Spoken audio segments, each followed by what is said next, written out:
Have you ever made a snap judgment about someone only to find out you were completely wrong? Or maybe you've been misjudged yourself, feeling like no one sees the real you. If so, Jane Austen's Pride and Prejudice isn't just a classic romance novel. It's a 200-year-old instruction manual for navigating our messy, modern world, and today we're going to unlock its secrets. Let's start with a quick refresh. The story follows the Bennet family.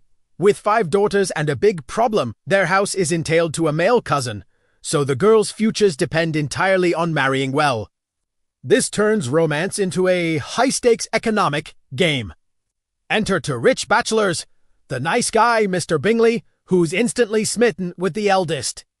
Gentle Jean Bennet, aloof Miss Darcy, who snubs the witty second daughter, Elizabeth, at a ball, calling her merely tolerable. Ouch. Elizabeth's bad first impression is cemented by a charming soldier, Mr. Wickham, who tells her a sob story about how Darcy cheated him out of his inheritance. Elizabeth, being smart and independent, believes him. Her prejudice is set in stone. This is where Austen's genius kicks in. She builds a masterclass on judgment, reputation, and class. The pressure cooker is on. Bingley, influenced by Darcy's caution and his own sisters, suddenly leaves for London, breaking Jane's heart. Meanwhile, the Bennets' cringeworthy cousin, Mr. Collins, proposes to Elizabeth. She rejects him, and he marries her practical friend, Charlotte Lucas, choose surety over love. Then comes one of literature's most iconic moments. Darcy, who has unexpectedly fallen for Elizabeth, proposes to her, but he does it all wrong. He confesses his love, while simultaneously insulting her family and social standing. Elizabeth, furious, rejects him, pointing to his role in separating Jane and Bingley, and his cruelty to Wickham. This is the turning point. Darcy doesn't just slink away. He writes Elizabeth a letter. This letter changes everything. He reveals that Wickham is a pathological liar who once tried to elope with Darcy's own teenage sister for her fortune. He also admits he did separate Jane and Bingley, but only because he genuinely misread Jane's shy nature as a lack of interest. The letter forces Elizabeth to do something incredibly difficult: question her own judgment. She has to admit her prejudice was based on incomplete and flat-out wrong information. This is our first big lesson. Adopt a 2-pass decision rule. Make your initial judgment, but then, before you commit, deliberately look for evidence that proves you wrong. Elizabeth's reevaluation continues when she visits Darcy's grand estate, Pemberley. Here, she sees a different side of him. She sees how his staff respect him, how he cares for his tenants, and how graciously he treats her own aunt and uncle.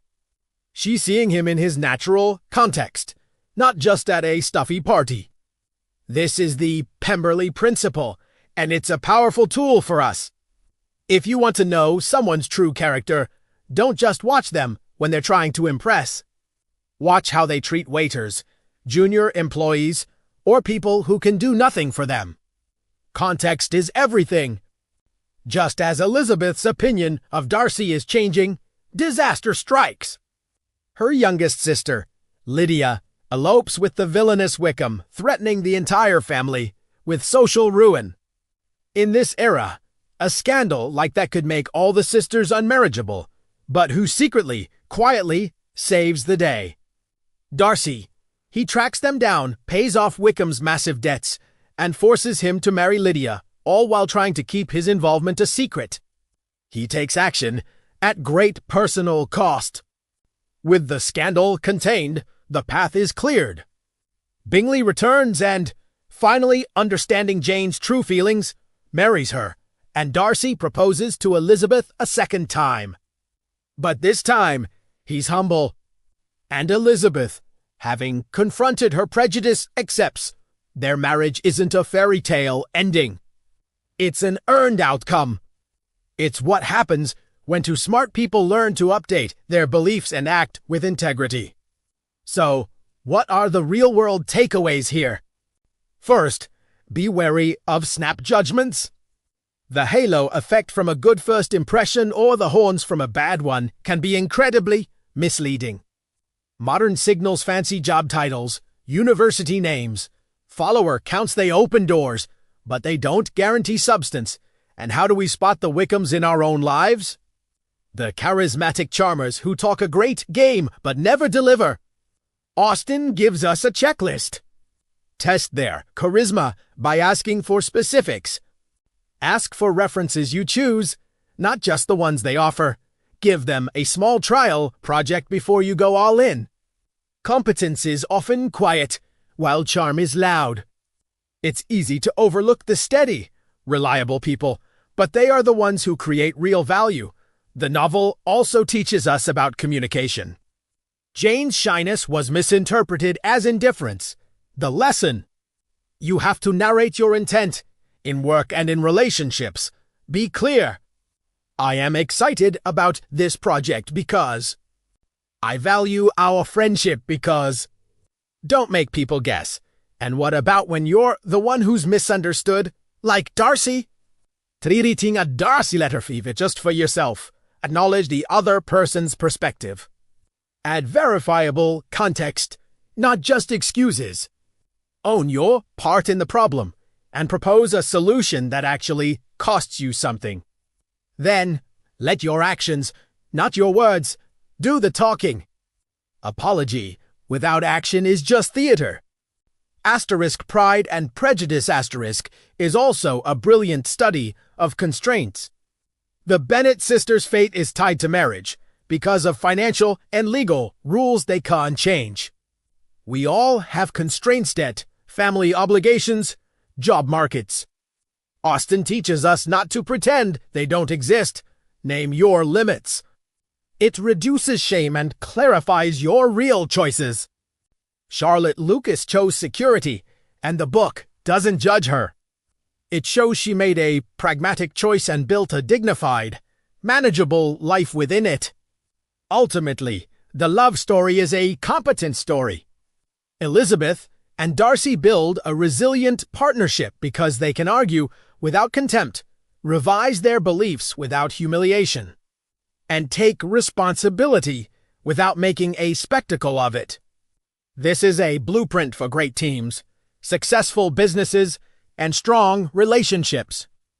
The happiest ending in Pride and Prejudice isn't a wedding. It's the personal growth that makes the wedding possible. It's about replacing pride with earned confidence and prejudice with genuine curiosity. It's a reminder that the best outcomes in life come from being right the first time, but from our willingness to test our assumptions, learn from our mistakes, and do the hard work of repair. So, the next time you find yourself making a quick judgment, think of Elizabeth Bennet. The next time you're misunderstood, think of Darcy's letter. And always look for the Pemberley principle in action. This 200-year-old novel is one of the best guides we have for building a better life, both for ourselves and for those around us. Thanks for watching. If you found this useful, please like and subscribe for more deep dives into the wisdom of great books. See you in the next video.